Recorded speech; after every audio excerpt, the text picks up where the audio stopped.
Hello guys, আজকে আমরা একদিন ধরে ভাবছিলাম সাউথ সিটি মলটা ভিজিট করব।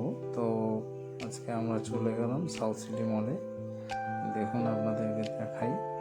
সাউথ সিটি মলটা আমারসা রোডে অবস্থিত। এটা খুব সুবৃহৎ একটা মল। এখানে সব কিছুই আছে। অনেক বড় বড় ব্র্যান্ডের সব কোম্পানিগুলি এখানে আছে।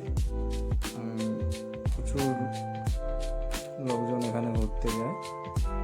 জিনিসপত্রের দামটা অনেকটাই বেশি।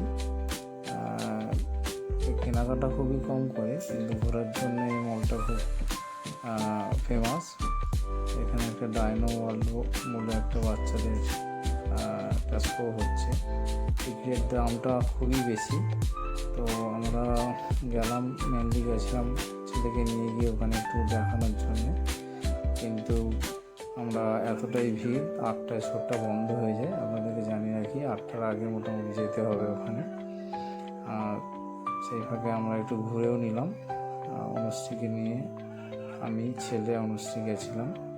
অনুশ্রী তো খুব ভয় পায়। ও কাঁচের একটা চলার জন্য এই বিল্ডিং থেকে ওই বিল্ডিংয়ে যাওয়ার জন্য একটা রাস্তা আছে, ওখানে উঠতে চাইছিল না, ভয় পাচ্ছিল। তাও আমি ওকে জোর করে নিয়ে গেছিলাম। এইটা দেখুন, একটা বার কাম রেস্টুরেন্ট মতো। সব থেকে মজার জিনিস হলো, সাউথ সিটি মলের একদম 4তলায় যে ফুড কোর্টটি আছে, একটা বড় বিশাল খেলার মাঠের মতো, অনেক বড়। আপনাদের গেলে ভালো লাগবে, ঘুরে আসুন। সাউথ সিটি মলটা খুব ভালো লাগবে। তো যাই হোক, ছেলে খুব বদমাশি করছিল, তা সত্ত্বেও আমরা ঘুরে আসলাম। ফুড কোর্টটা দেখুন, অনেক বড় একটা ফুড কোর্ট। এটা দেখলে আপনাদের প্রচুর মানুষ যায় ওখানে ঘুরতে, খাওয়া দাওয়া করতে। সিনেপলিস, ওখানে সিনেমা শো দেখতে অনেকেই যায়, ভালো লাগবে।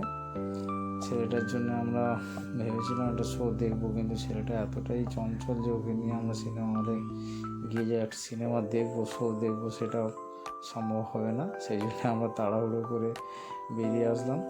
আরেকটা কথা জানাই আপনাদের, সাউথ সিটি মলের একদম বেসমেন্টে ওখানে কার পার্কিং আর গাড়ি পার্কিংয়ের ব্যবস্থাও আছে। আমরা ওখানে আমাদের বাইকটা পার্ক করে এসেছিলাম। বাইকের পার্কিং করে আমরা উপরে আসি। আর থেকে বিদেশি একটা ভাব, একটা আছে মলটার মধ্যে। বিদেশি কালচার আছে এখানে। মানে গেলে মনে হবে যেন আপনি একটু বিদেশে ঘুরতে এসছেন। কলকাতার মধ্যে এই মলটি একটা একটা ফেমাস মল। কোয়েস্ট মল যেরকম, সাউথ সিটি মলটাও সেরকম। এইটা দেখছেন ডাইনো ওয়ার্ল্ড, এটা হয়েছে বাইরে থেকে তোলা। বাচ্চারা প্রচুর ভিড়, 8টার মধ্যে বন্ধ হয়ে যায়। তো আমরা সেই জন্য ঢুকিনি, বাইরে থেকে আমরা ফটো তুলেছি। ভালো লাগবে আশা করি আপনারা ঘুরে আসুন সবাই। মোটামুটি একটু বিকেল যাওয়ার চেষ্টা করবেন, তাহলে ওটাই ঘুরতে পারবেন সময় নিয়ে।